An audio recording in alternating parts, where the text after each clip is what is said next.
Assalamualaikum semua. Untuk hari ini cikgu akan masuk bab 5, iaitu fungsi trigonometri. Okey, bab 4 tu nanti cikgu akan ajar masa sekolah buka. Kerana sebab apa tau? Sebab bab 4 tu dia banyak gambar rajah dan dia banyak explanation. So cikgu rasa lebih baik cikgu ajar awak di sekolah. Bab 5 ni sebenarnya bab yang paling banyak subtopik dia, dan satu-satunya bab di tingkatan 5 ni yang paling banyak soalan keluar. Dan ada banyak benda yang awak boleh belajar bab 5 ni. Antaranya yang sekejap lagi kita akan belajar tentang asas-asas trigonometri. Kita akan belajar rumus identiti, lepas tu rumus penambahan dan penolakan, lepas tu rumus sudut berganda, lepas tu akan belajar bagaimana untuk melakarkan graf dan mencari bilangan penyelesaian, dan banyak lagi lah. Sebab itu bab 5 ni paling banyak soalan keluar dalam SPM . Okey, kita start sekarang. Okey, sebelum kita mula kepada formula-formula yang dalam bab 5 ni, kalau awak perhatikan, cikgu ada bagi awak satu senarai formula yang lengkap kan untuk SPM. Dalam tu ada satu part tu dia tulis itu trigonometri. Semua formula-formula di bawah trigonometri tu adalah bab yang terkandung dalam bab 5 ni. Okey, sebelum cikgu ajar fungsi trigonometri ni, cikgu akan kenalkan awak dengan cikgu akan bagi awak satu nota. Nota ni setakat ni belum jumpa lagi lah di mana-mana buku sebab cikgu create sendiri. Okey, nota namakan bulatan trigonometri. Okey, bulatan trigonometri ni dalam satu gambar rajah ni merangkumi hampir 50% nota ataupun formula untuk bab 5 ni. Jadi cikgu harap awak boleh hafal bulatan trigonometri ni, kerana kesemua nota yang ada dalam bulatan trigonometri ni tidak ada dalam rumus SPM nanti. So cikgu harap awak dengar betul-betul apa yang cikgu nak terangkan ni. Okey pelajar, yang pertama sekali di dalam awak bulatan trigonometri ni sebenarnya adalah sambungan daripada apa yang awak belajar masa menengah rendah dulu. Okey, kalau awak masih ingat tingkatan 4 tingkatan 4 modern maths awak belajar, cikgu awak ada terangkan tentang sudut-sudut yang terkandung dalam sukuan. Dah belajar kan sukuan? Okey, yang pertama ini kita panggil apa? Sukuan pertama Sukuan pertama. Okey, dia mesti lawan arah jam. Sukuan pertama, yang ini sukuan kedua. Teruskan lagi, ini sukuan ketiga. Okey, dan yang terakhir sukuan yang keempat. Okey, cikgu ulang balik ikut arah jam Sukuan pertama, kedua, ketiga dan keempat. Okey, ini nama dia sukuan. Okey. Kenapa kita panggil dia sukuan? Ataupun dalam bahasa Inggeris kita panggil dia kuadran. Sebab kalau perhatikan dalam gambar rajah ni, dia satu bulatan. Satu bulatan ni kita bagi kepada 4 bahagian. So ni satu suku, satu suku, satu suku, satu suku. So kita panggil dia sukuan pertama. Okey? Sukuan. Okey, pelajar, itu nota pertama cikgu. Nota pertama cikgu berkenaan dengan sukuan. Sukuan kita mulakan daripada lawan arah jam. Okey, yang nota kedua cikgu adalah sudut. Apakah sudut-sudut yang berada di sukuan? Okey, di sini first kali di sini. Pertama daripada 0 darjah.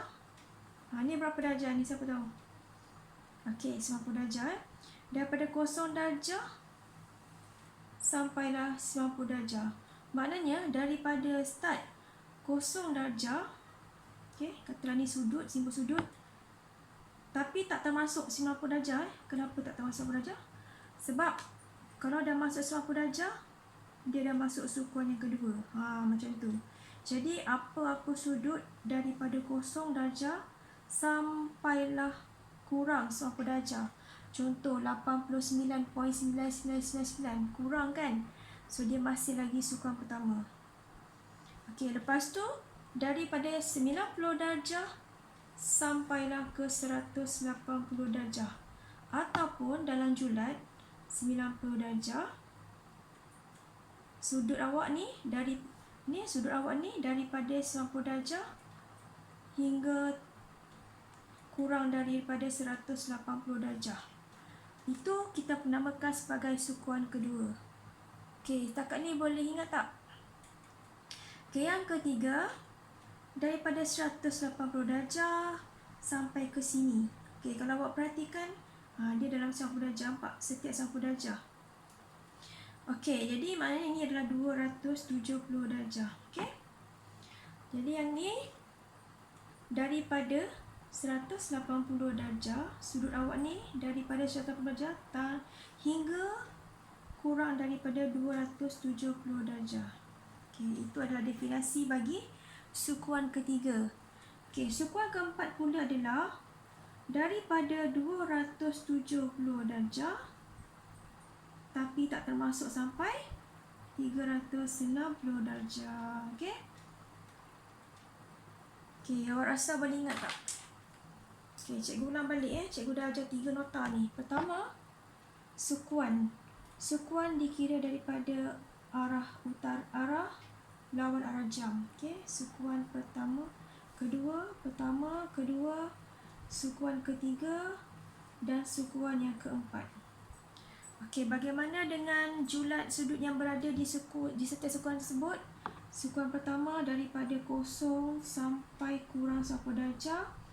Sukuan kedua daripada 90 darjah sampai 180 darjah. Okey, sukuan ketiga daripada 180 darjah sampailah kurang daripada 270 darjah. Dan yang terakhir daripada 270 darjah sehinggalah kurang daripada 360 darjah. Okey, setakat ni awak boleh faham Okey, so dah 3 nota cikgu bagi awak. Okey, sekarang ingat selepas habis video ni cikgu nak awak buat nota sendiri berdasarkan apa yang awak faham tentang yang cikgu terangkan ni. Okey, sekarang yang keempat. Yang keempat kita belajar tentang dia punya trigo sudut asas trigo. Okey, sekarang sukuan pertama. Okey, sukuan pertama. Okey, di sukuan pertama semua sin, semua cos dan semua tangent adalah positif. Okey. Sukuan pertama ni special. Kenapa special?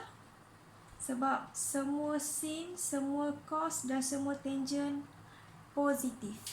Maksud cikgu jawapan dia positif. Okey, cikgu tanya awak sekali. Cuba bagi cikgu satu contoh sukuan pertama. Apa-apa sudut lah. Tak kisahlah apa-apa sudut. Daripada 0 darjah sampailah kurang 90 darjah. Okey, katalah cikgu pilih sudut 30 darjah. Okey. Sekarang cikgu nak buktikan dekat awak semua sin, semua cos, semua tangent positif. So cikgu nak buktikan awak ni yang jawapan dia positif. Okey, cikgu pun letaklah sin dulu, sin. Ambil 30 darjah ni, 30 darjah. So cikgu tekan kalkulator Okey, sin 30. Okey, awak jangan tengok jawapan dia, awak tengok positif negatif je. Okey, nampak tak jawapan dia positif. Okey, sekarang cikgu tekan cos 30 darjah. Okey, positif. Abaikan jawapan dia. Kita cuma nak tahu dia positif negatif je. Okey, dan yang ketiga, tangent 30 darjah. Okey, tangent 30. Nampak? Semuanya positif. Sudut 30 ni berada di sukuan pertama. Jadi kesimpulannya, Semua sudut yang berada di sukuan positif, nilai sin, nilai cos dengan tangennya positif. Okey, faham? Okey, yang kedua, kita beralih kepada sukuan kedua. Okey, sukuan kedua, awak pilihlah apa-apa sudut. Kita buat eksperimen sikit Kita pilihlah apa-apa sudut daripada 90 darjah sampai 180 darjah. Okey, cuba awak nak pilih sudut berapa? Ya? Okey. Rozaini nak pilih 100 darjah, okey? 100 darjah. Kenapa 100 darjah ni? Sebab 100 darjah dia berada di sukuan yang kedua, kan?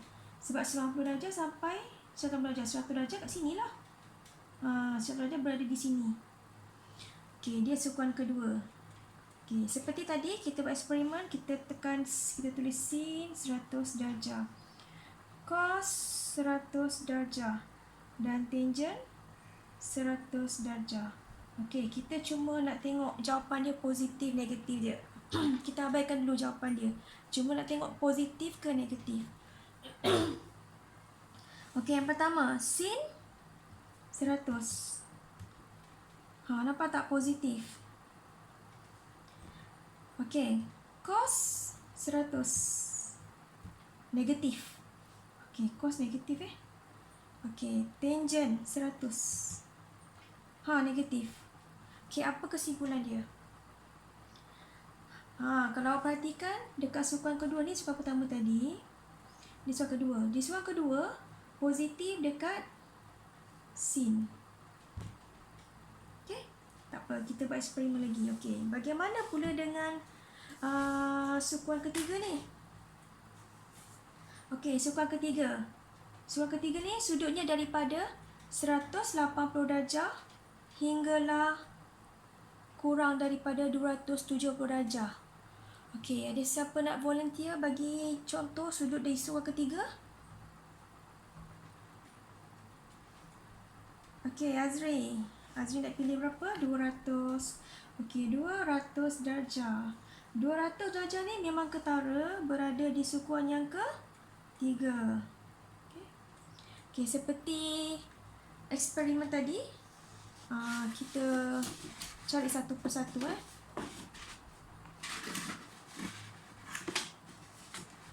Okey, jadi soal ketiga, sin 200 darjah, cos 200 darjah, tangen 200 darjah.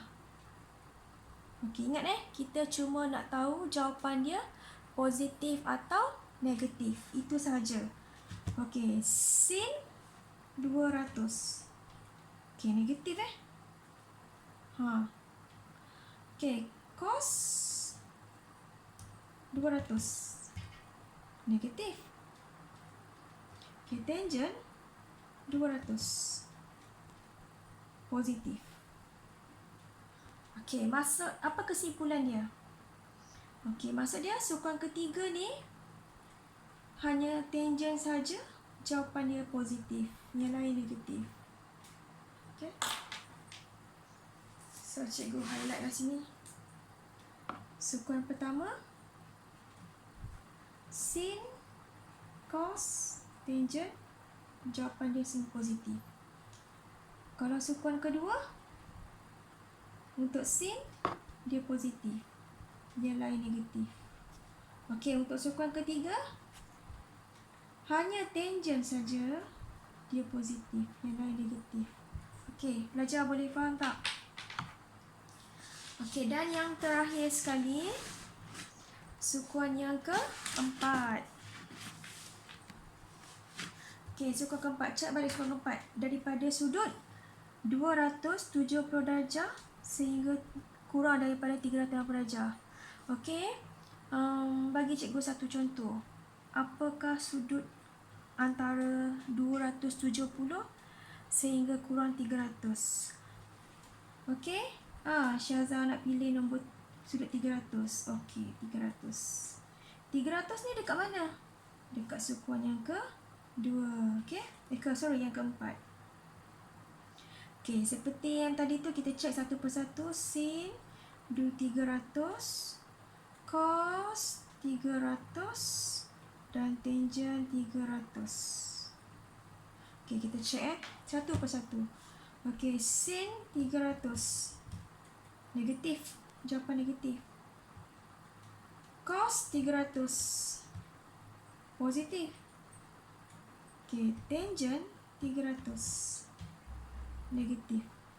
Okey, apa awak nampak sekarang? Sudut-sudut di, maksud dia sudut di sekuan yang keempat hanya tangent saja. Salah pula. Hanya cos saja positif. Okey. Ni tak ada. Okey, apa kesimpulan kita boleh buat kat sini? Okey, tengok sini ya, kita check balik. Sekuan pertama, sin, cos, tangent positif. Okey, sekuan kedua, yang positif sin. Okey, sekuan ketiga, yang positif tangent. Okey, sekuan keempat, yang positif cos. Jadi untuk memudahkan awak ingat, awak hanya ingat huruf je. Ni cikgu bagi awak petua macam mana ingat. Ini waktu zaman cikgu form 5 lagi cikgu dah ingat benda ni sampailah sekarang. Cara cikgu ingat, sekuan pertama S K K T. Okay. S K T.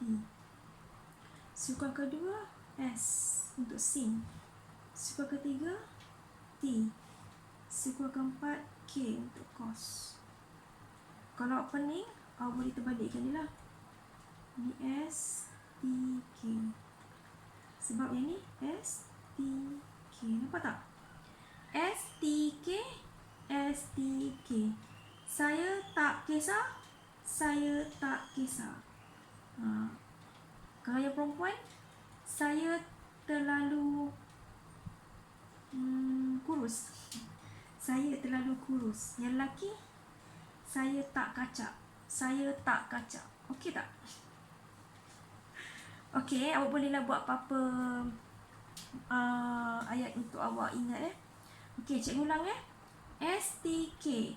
STK. Apa benda STK ni? STK adalah merujuk kepada nilai sin, tangent dengan cos yang positif di sekuan yang pertama. S adalah nilai sin yang positif di sekuan kedua sahaja. Maksudnya kalau ada cos ke tangent ke, dia negatif. Yang mana ada huruf tu sahaja yang positif. Okay, yang ketiga, T tu maksud dia hanya tangent saja positif. Maknanya huruf yang tak ada tu negatif lah. Macam dekat sini tangent saja yang ada. Maknanya sin dengan cos negatif.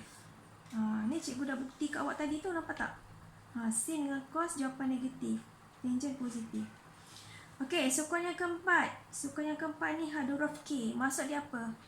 Maksud dia hanya cos saja positif, yang lain negatif. Okey, ini eksperimen tadi yang kita buat tadi. Cos positif. Huruf lain tak ada kan? Huruf S tak ada, huruf T tak ada. Kenapa tak ada? Sebab dia negatif.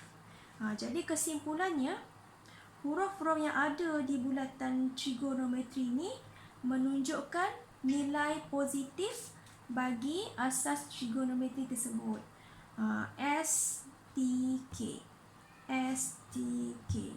Saya terlalu kurus. Saya terlalu kurus. Boleh ingat tak semua pelajar? Okey, kalau boleh ingat, cikgu akan stop dulu dan kita akan sambung ke video seterusnya.